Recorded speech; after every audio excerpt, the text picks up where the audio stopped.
Hi guys, on today's episode we'll be focusing more on learning disabilities, and with me are a speech therapist and a counselor who will help us shed some light on learning disabilities, the stereotypes that come with it, and what we as a community can do different.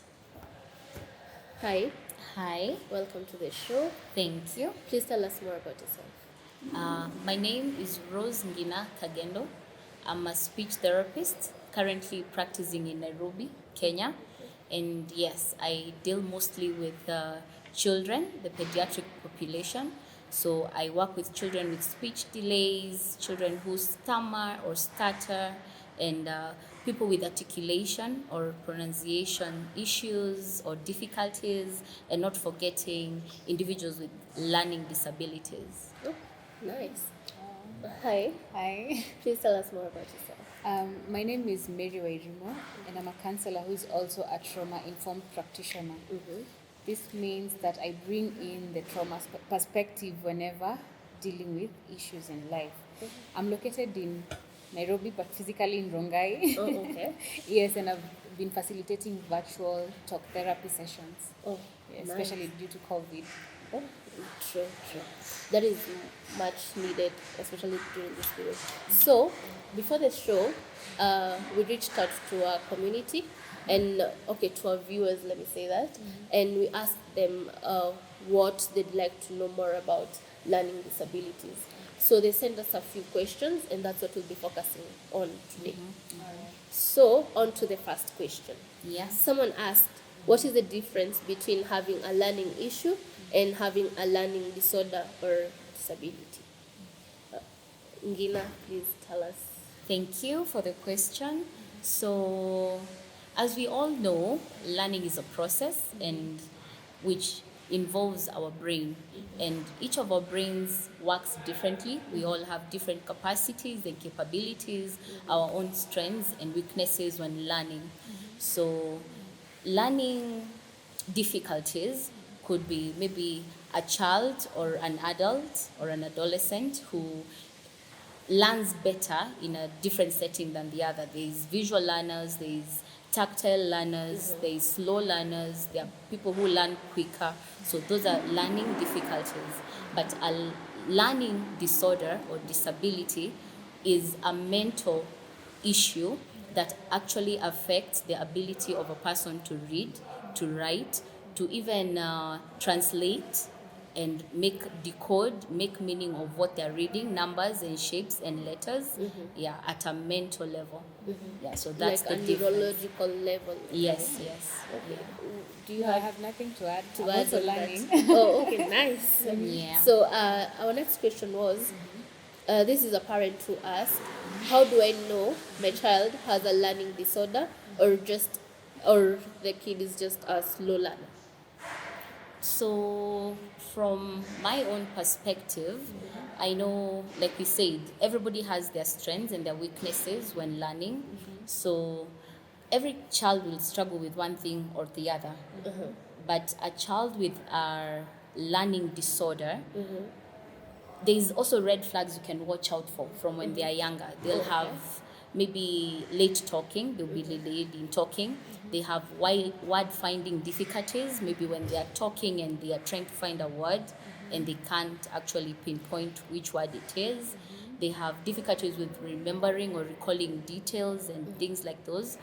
And even with intervention, maybe at school entry level, with intervention and the normal teaching that goes on in school, they still struggle with some things. Then you can maybe pinpoint that your child has a learning disorder, but that will need a diagnosis from professionals. So, meaning if I notice, as a parent, if I notice these things with my kid, I should reach out to my pediatrician Yes, and have a yes. discussion with them. Yes, and even the teachers who are teaching your kid in school, and if they feel yes they are really struggling, and even the interventions or the classwork that they're doing in school is not really helping, then you might need to take an extra step to assist them in catching up. So I have a question. Yes. What if a kid keeps dragging their words, like when they're speaking and then they say nakwambia? You know, it's like they're looking for words from their minds, or probably they have an issue with communication.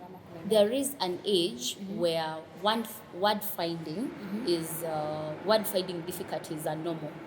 Like phonological processes, when a child is learning how to string words together to form sentences, put together two sentences to make a long sentence, put together sentences to make a conversation. So there's the learning curve, and when they are teaching themselves, this is between 2 years and maybe 4 years, some of these articulation or syntax or sentence formation issues are normal. But then if you feel there's something that is out of the norm, like this child has a persistent difficulty with maybe differentiating between a 3 and a Z, a P and a B, a Q and, a P as well, a D, a small d, letter D, and a small letter B, shapes and formations and patterns, and you can see they struggle with this thing all the time, then that's a red flag. But if your child is maybe trying to find a word, a new vocabulary that you've learned, there's no child who will say the word dinoceros the first time they say it the full way, fluently.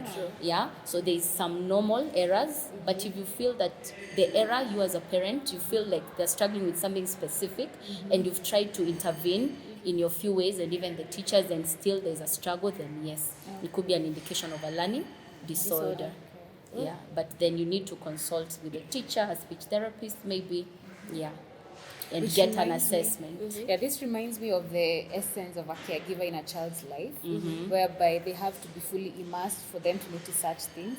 Otherwise, this other culture, the grind culture and delegating to households and the rest, and the teachers. the teachers causes so many problems.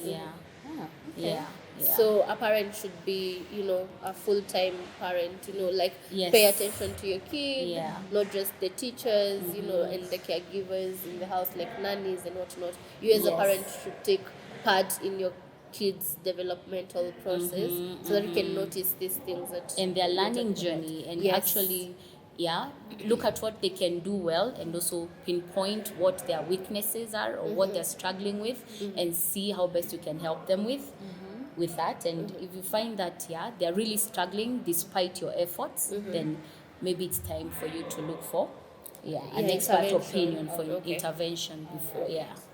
So our next question is, does a learning disorder mean that my child is less intelligent?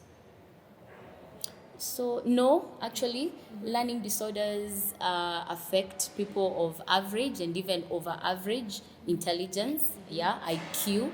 So no, learning disorders do not actually impact on your child's IQ. You could be a very smart person, but you still struggle with some symbols, some letters, some numbers, some words.